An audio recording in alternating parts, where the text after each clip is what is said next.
can't believe I waited so long to do this Stephen King tier list. I'm having an absolute blast with it. So without further ado, let's get straight into part 2.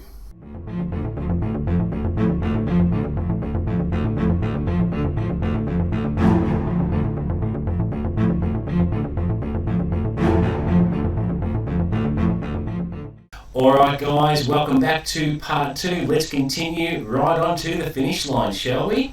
Alright, so this one yesterday, I worked out that was the Regulators because I couldn't actually read it or see what it was called, but I've left that one because I haven't read it. Okay, so I can't rank that one.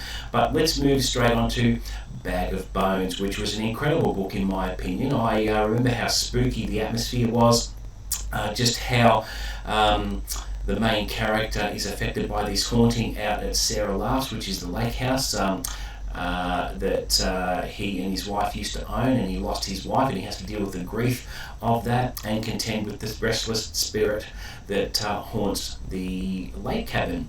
So I remember this one putting a really big impact on me when I was younger as soon as it came out, and that one I'm going to put straight up into awesome. Okay. Next, we have The Man Who Loved, the Girl Who Loved Tom Gordon. Now, this one, can't rank it because I haven't read it yet. And look, you'd think for such a short read that I would get around to reading it, but just haven't had the time or haven't made the time for it. Okay, another one I haven't read is Hearts in Atlantis. Very, very slack. This is one that has a lot of Dark Tower references within Stephen King's multiverse. So I'm keen to get into it one day, and I really have to make time for it. We have On Writing, which was his memoir on how he goes about the craft of writing. I found it very insightful when I read it, as everyone else did, and it was a very good reference book for how to write. And that one I would class that as really good. Okay. Next we have Dreamcatcher, which was a real head trip about a fight between aliens essentially, and how boyhood friends have to come together and reunite as adults to contend with this alien. It's a very thick book, and I remember enjoying it, and so I'm going to put that under really good. Okay. Now, next we have Black House, which is a sequel to The Talisman with the collaboration Stephen King had with Peter Straub. Haven't read it, so I can't rank it.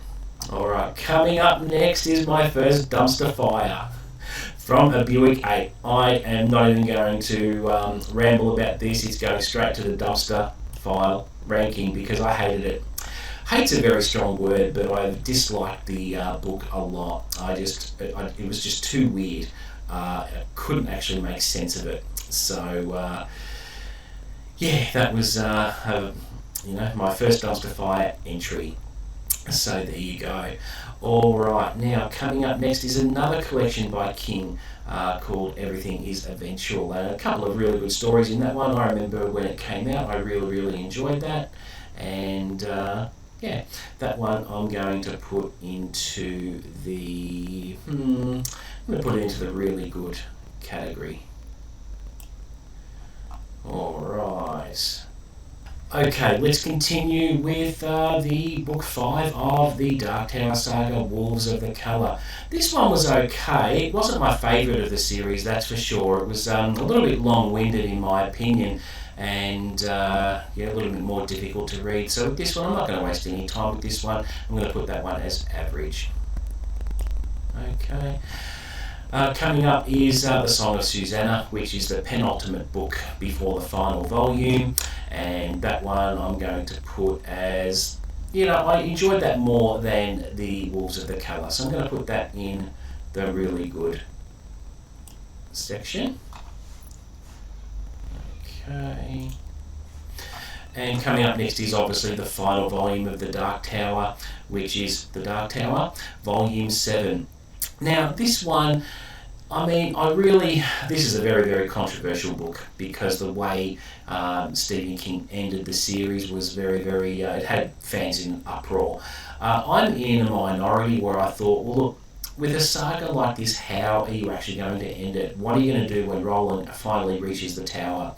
And I think how King went about it was the only way he could, and I was quite satisfied with the end, because what people don't realise is when the end comes around and things start, the wheel turns and it goes back to square one essentially. This time around it gives gives a hint on how things might be different the next time around, because we find Roland is armed with the horn of Eld, which is an artifact that might change his fate ultimately. But this one, I remember it being really good, so I'm actually going to put it up into the really good category there. Okay, alright. The Colorado Kid, I read this a long time ago. I remember it being really good. Don't remember much more, but as I said, I'm going by memory with some of these, and I'm going to just put that in the really good section. Okay.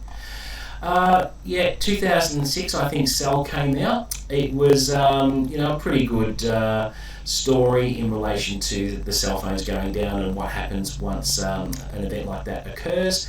And I remember it being, I kind of enjoyed it, but I remember it taking me a long time to get through. So I'm going to put that one in average. Coming up next, we have Lacys Story. A funny one about this one, I actually attempted to read it 4 times before DNFing it several times, and it was only the last couple of years that I decided to pick it up again, and I was surprised at how good it was. So it's funny how you have to wait until you mature a little bit before you begin to enjoy one of King's books, and this was a classic case of that, and I'm glad I actually finally managed to get through it all. It was very weird in places, and it had quite a lot of confronting themes, but overall it was quite a good book, and I'm actually going to put that in really good. Okay, moving right along, we have the story of Blaze, who was a mentally challenged bloke who, I don't remember too much of the story, but I remember it being a very quick read. I think I read that back in 2007 or thereabouts, and I remember that being really good as well, so I'm going to rate that as really good. Okay, now we have Juma Key, which I remember being another very weird read. It messed with my head a little bit, and it was another chunker as well, but I kind of remember thinking it as just meh. It wasn't really outstanding in any way, and that one I'm going to put in the average ranking. Okay, another collection we have, Just After Sunset. Some of the stories in here were actually really good, so I'm going to put this one up into the really good section. Alright, real trend happening here now, isn't there? Alright, let's go with Under the Dome. Now this one I remember being a really, really good book. It was thick. It went into great detail on what would happen if a town is cut off from everyone else under this dome that comes down, and the mystery of the dome is solved at the end, which was very satisfying. But it's just really a really interesting character study of what people are capable of doing when an event like this happens, because you've got all these emotions and prejudices and things happening under the surface that come to light. People's true colours begin to come out when a situation like this happens, and something very, very similar happens in Needful Things when Leland, going off track a little bit, but when Leland Gaunt comes to town to fire up the residents, underlying things and feelings and judgments and prejudices are under the surface, and Leland Gaunt brings everything to the surface and causes chaos. And we see a very similar theme in Under the Dome, and went on to make a TV series as well, which was fairly average, but the book itself is going up into the awesome category. Okay, once I do that, so there we go.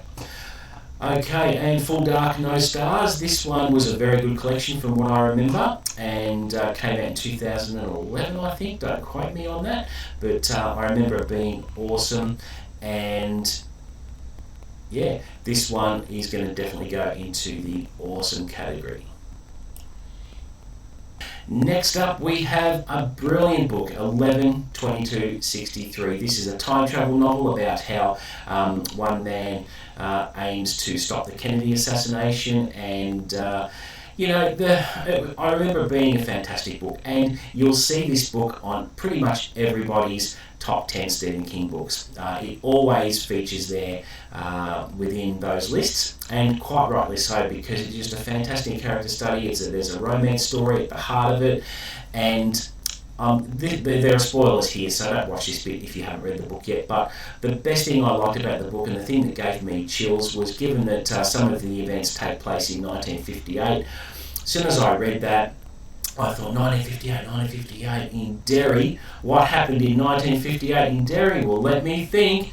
Has something to do with P for Pennywise, and Stephen King actually inserted 2 cameo roles from the Losers Club. Bev and Richie were featured in the novel very, very briefly, and I got chills when I read that, because that was an absolute masterstroke. How could you write about an event in Derry in 1958 and not include a couple of cameos from 2 of the Losers Club? Absolutely fantastic. This book is going straight up into brilliant for me. Okay. And there it goes. Alright.